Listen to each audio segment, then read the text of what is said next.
Hey, good morning to everybody. Happy Tuesday. It's Daryl here. It is bright and freaking early, man. It's 3:30 a.m. here in Connecticut on the East Coast. Okay, this video, I think this is just basically my opinions. I'm going to talk about two stories, and you're free to agree or disagree. As a matter of fact, I think in the comments, I've said this before, I think the comments would be a little boring if everybody just agreed. So I look forward to hearing your comments on this too. I'm more than happy to hear if you disagree with me, your side of this and why you think that. Not just name calling or comments about my hair, my shirt, what I do with my day. Did I dwell on the outskirts of society? No, be a little more specific. Okay, two stories. UFC, I think it's 290. I've already told you guys what I feel about UFC. I'll get into that more in a second. So Trump showed up at the UFC fight, the Ultimate Fighting Champs, the championships, whatever they're called. I've talked about this before. I'm sorry if I hurt somebody's feelings, if I tick somebody off here, but I really feel like the people that are fans of this are people that are into like pseudo masculinity. I really believe that people that have lived a life of getting in altercations, which is not cool by any means. I would do anything to walk away from a fight these days.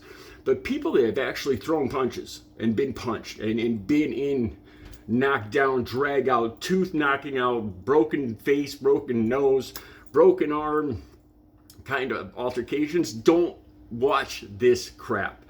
I love boxing. I thought about that, and I can't even be more specific than that. I think boxing is amazing, but the UFC is just trash, and the people that watch it they want to be tough guys, and nothing confirms that more than Donald Trump showing up. Has Donald Trump ever been in? Has he ever thrown one punch in his life? Can anybody out there tell me? Has he ever actually been in a physical altercation in his life? Please tell me if he has, because it just solidifies my argument here. He loves this stuff. He loves being seen there. He likes telling people he was there, and you get what I'm saying here. Okay, so Jack White of the White Stripes. Okay, it's weird because just yesterday I watched a movie, and I think the White Stripes are cool, but I don't know a lot about them. They popped up, I'm 57 years old. And I watched a movie yesterday, and I heard this song, and I freaking loved it. And I played it. I hit the button on my phone where it tells me right what the song is. And it's the White Stripes, Hello Operator. And it's such a killer bluesy riff. It reminds me of like Aerosmith or Guns N' Roses, or just a hard bluesy riff. And his voice is killer on this. And this is rock and roll. Anyway, Jack White on Instagram. The link will be down below. He calls out the people when Trump showed up at this UFC 290 fight. Certain people walked up to him and were all, "Hey, how you doing?" Glad handing him and being seen with the ex-president of the United States, the most despicable president in U.S. history. And he calls out those people, and he says they're just as disgusting as Donald Trump is, and he calls Donald Trump a fascist, which he is. I read in the comments, one of the comments in Jack White's, if you look at Jack White's Instagram post, I'll have it down below. They say, "Oh, this is a typical liberal," or typical, I think he called him a liberal. Typical liberal gets mad and picks out and calls names that he doesn't know anything about. I'm pretty sure Donald Trump fits the definition pretty close, pretty dead on to fascism. And the weird thing is when the right calls the left fascists, I don't see that. Anyway, Mel Gibson, Guy Fieri, which he's one of those guys that I just could never freaking stand. The first time I saw him, I just never liked him. I don't hate him, but I just don't freaking like him. Just one of those guys. A lot of you probably feel that way about me, and God bless you. You watch my channel, though. Okay, Mel Gibson, Guy Fieri, Roger Stone. This guy is the epitome of evil, man. He is something out of the Batman comics. The ultimate bad guy, the ultimate villain. Are you freaking kidding me? This is what you're saying is good for the United States? If you're a fan of Donald Trump, he is the villain. He's a walking, living, breathing version of a Batman villain. Guy Fieri, Mel Gibson, Roger Stone, and God, there was one other one. Oh, Mark Wahlberg, man. I've lost. I used to kind of, because my workout, my day is exactly like Mark Wahlberg's, minus the millions of dollars. You know, I get up at the same time, I pray. We have the same basic work ethic. But he's a movie star and has millions of dollars, and I'm an unknown artist who lives in an apartment. So, other than that, we're exactly alike. Okay, the link will be down below. Roger Stone calls these four guys out and says, you know, how can you be seen to, you know, if you're glad handing Trump, then you are just as bad as him, and I agree with him on that. I thought about this. What if I was in a situation in a room, you know, a crowded room, so there's other people there, and it's me and Donald Trump? What would go through my head? Would I go up to him? Would I glad hand him? You know, and part of me would probably think about, well, what about, you know, for my own benefit? You know, would this benefit me? Would it benefit my YouTube channel if I was seen with Donald Trump? Would it benefit my artwork?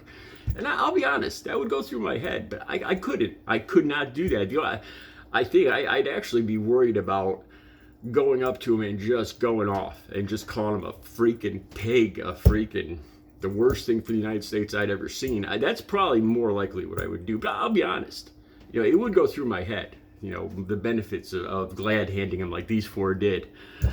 You know, it depends. What's more important to you? You know, fame, fortune, and money, or what you believe in your heart? That's the bottom line. Okay, now next, the Poolside Karen. I believe this is in Colorado, because she says to go back to Denver. Poolside Karen. Link will be down below. It's from TikTok. This is some. I gotta bring up a few things with this lady. Okay, she's going off. She apparently she lives with her boyfriend in this kind of ritzy apartment complex, and she's at the pool. And she's so skimpily dressed that they had to put censor pictures over her breasts and her backside in the videos that I watch. But I found a video where it's not covered, so the actual TikTok video. And she's going off, saying that she's degrading or insulting apparently people of Mexican descent at the pool. Ooh, that's a big surprise. This blonde-haired, blue-eyed lady, and she goes off, and apparently she checked their residency fobs when they went in there, which is, you know, and apparently they were cool enough about that. They actually show some Joe Schmo out of nowhere that they lived there, which took a lot of patience. But then she just starts saying that they should go back to Denver, that they're scum. Let's see what else. Oh, here's an interesting one. They get into an argument about designer sandals, Hermes sandals. And the look, I'll get to that more in a second, but the look on her face, I'm not going to go there and say, you know, she might be using substances. I don't think she is, but the look of just insanity on this woman's face, her eyes are blazing, popping out of her head. You know, I mean, it almost looks like cartoonish how enraged she is when she's sitting on the lounge chair. And she's talking about, you know, you don't even know what Hermes sandals are. You're wearing them at the pool. You're so stupid. And her eyes are blazing and popping out. Look at it. Watch the video. And get this. Here's the kicker. Here is the unbelievable part. She calls herself an expert at Feng Shui. Feng Shui is, you know, it's the way I know it is the way energy, the Chinese interpretation of the way energy moves throughout a home, a building, a residence, an interior, the way energy moves about it. She defines a feng shui expert as an expert in peace and calm. You know, there's the freaking irony, because I think she says peace, calm, and something else. Yeah, so if this is actually her business, I don't see how she's going to be getting a whole lot more business. Because seriously, I just, you know, before I even read that she was supposedly a feng shui expert, I saw her eyes, and she is, you want to talk about triggered, man. She is just off the scales. Her eyes are popping right out of her head. the feng shui expert. So anyway, she comes back on later. The link will be down below to this. I guess she gave some interviews to maybe the Daily Mail, of course, which is a very right-wing, trashy media site. Says that no, she apologized, and she said everybody was having a bad day, and that they chopped up this video and made her look bad. So they're defending Poolside Karen. You can defend her all you want. Fact is, she checked the fobs. She checked people. She had no right. She doesn't, as far as I understand, she doesn't even live there. She has no association with the apartment building, and she's checking people's fobs because they're brown.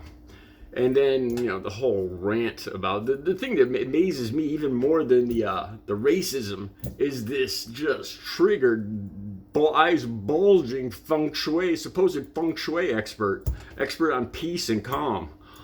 Holy cow. So, that's today's video. I'm going to be back later. I'm usually making at least 2 or 3 videos today. I'll be back later with another video. Let me know in the comments if you disagree with me. I know you're out there. Have a good Tuesday.